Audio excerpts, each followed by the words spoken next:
Once upon a time, there was a small podcast who had a beloved and very adoring fan base of all of a handful of people. Now, they were just getting started, so don't give them too much of a bad rep. They were doing their best. But when they received an email out of the blue, they found it a very encouraging thing. I mean, anyone is able to contact them through social media, on a comment or a post. But to actually go through the trouble of sending an email took a little bit more work. So naturally, when we opened the email and we actually looked through what they had to say, we were intrigued. Unfortunately, it became abundantly clear very, very quickly that the email was not to shower us as a podcast with love and affection, but rather was set up to run this Mr. Anthony's own podcast agenda. See, Mr. Anthony, as he would be called, decided to write this personal message to tell us all of the wonderful things that we could have if we actually decided to subscribe to his podcast and submit ourselves to him and his team to help us grow. Now, obviously, the message was filled with lots of flattering words and high attention phrases saying that we could grow and expand and get so many different followers, and it would only take X number of days. And as I'm describing this, I'm sure that you can kind of already picture how the email went. While yes, we were given some praise and given some small accolades saying, oh yes, you are getting there. You're slowly getting to the point where it could be something really good. But as every good message that is geared towards the writer instead of the receiver may go, Mr. Anthony flipped the script. You're getting there, but if you got there with me, it would be so much better. Cold calls suck, right? Like, even as I'm describing this email, you probably can remember either a recent time or at least some prominent time that you went through something similar and were just left with the feeling of, ugh, why did you waste my time? Hold on to that for a minute. I want to show you something that's completely different. See, as a videographer, I've had the opportunity to work with a lot of people. I've had the option to go to a couple different places and film different events, different people, different testimonies, a lot of unique story. And in one of these instances, I was helping a friend film their art retreat, and I was staying with some of the people that were at the art retreat. They just had a home in the area, and they opened it up to a few of us that were traveling. They gave me a place to stay. They gave me a place where I could sleep for the night and store all my gear and not have to worry about a hotel. And it was a great place. It was a wonderful experience, but it was fairly late at night, and I had basically forgotten to actually, drink any water for the entirety of the day. So all of a sudden at like 11:30, I need a glass of water. And like a little kid, I kind of wander out of my room and check to see if mom and dad are around to see if I can get a glass of water. And I get downstairs and they have this massive kitchen with a table that is huge. Can probably seat a dozen people easily. And this is just the island of the kitchen. This isn't even the dining room table. But this massive stone block table, which is cut in a way that you can still feel the ridges of the slate or whatever rock that they used, is just sitting there, open-ended, with one person there. It's the father of the household, and he had his own sort of snack and drink that he was wrapping up his night with. And when I came down and simply asked if I could borrow a glass, he asked me to sit down with him. And so after grabbing my glass and having a seat, after grabbing a glass and filling it up with the water that I had originally come down for, I decided to sit with him. And we talked and talked and talked. And it was about my life and his life and the different jobs that we had done and some of the unique experiences that we had had. And then it turned into, well, do you have any advice as a father since you have a couple kids? And then it turned into a deeper conversation about the world and Christianity and love and death. And it became a very deep conversation One of which, when we both finally stopped talking, we realized, oh man, it's an hour and a half past when either of us thought it was. We were both so engaged with what could have been called just a coincidental meet that we had no idea that time was getting away from us. Mr. Anthony tried to craft and form something that was particular and pointed enough to rope us in and tell us that the best thing that we could possibly do was have a deeper conversation with him. But this man who decided to house me and then invite me to his table had more pull and draw for me into a conversation than Mr. Anthony ever could. Why? I've never met Mr. Anthony. He came to me.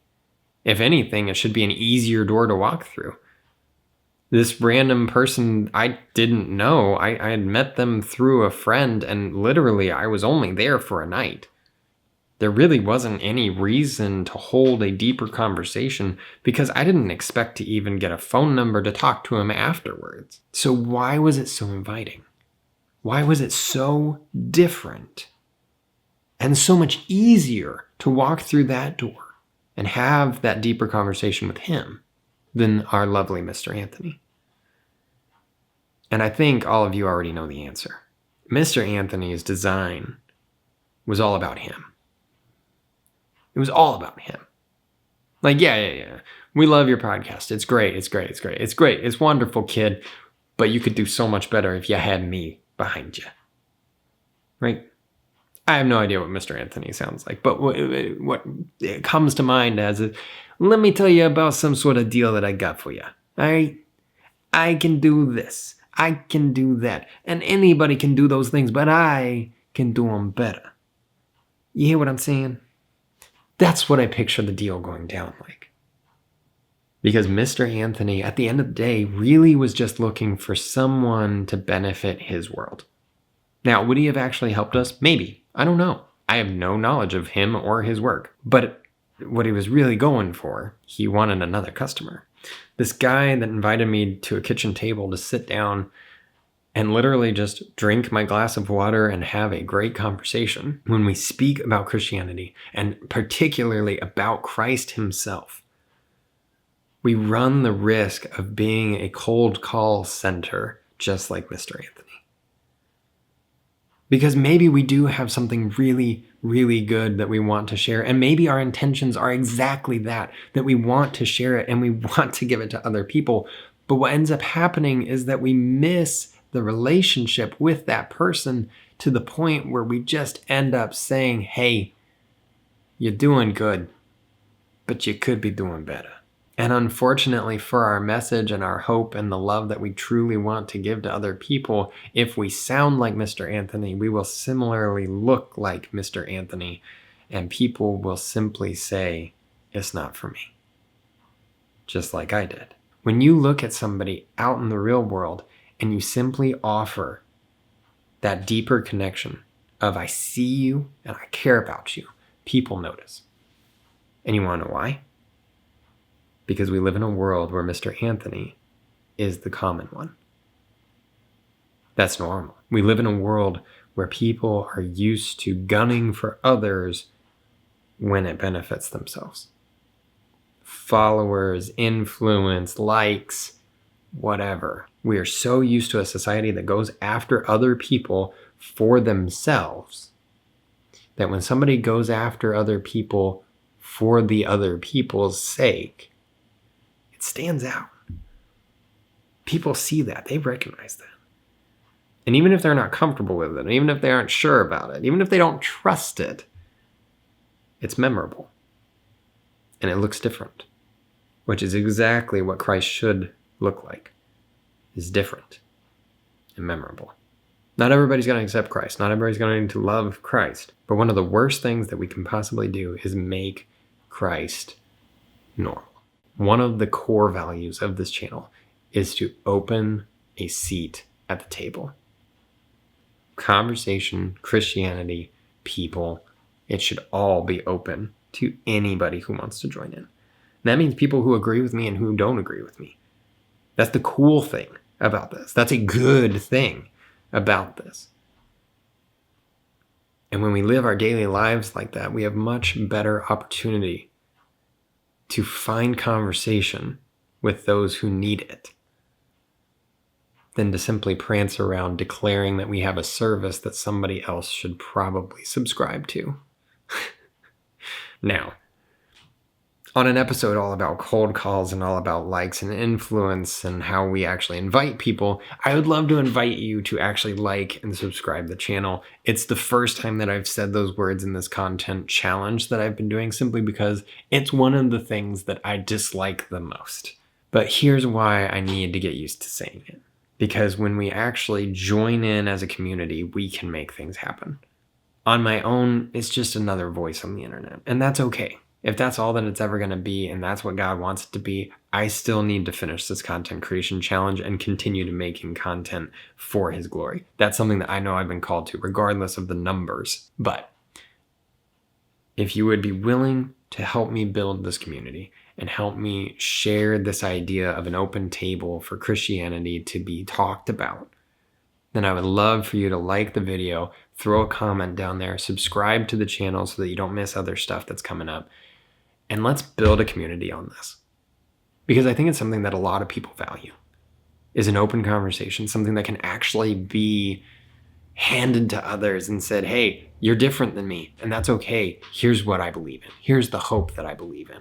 Thanks for hearing me out. Thanks for joining on another day. We've got a few more days left. I say a few more, like, that's crazy, man. We've already gone through 20 plus days of this content creation challenge that's supposed to be a 30-day challenge. Thank you for joining for another one. Go like and subscribe if you want to help build this community, and I will see you in the next one.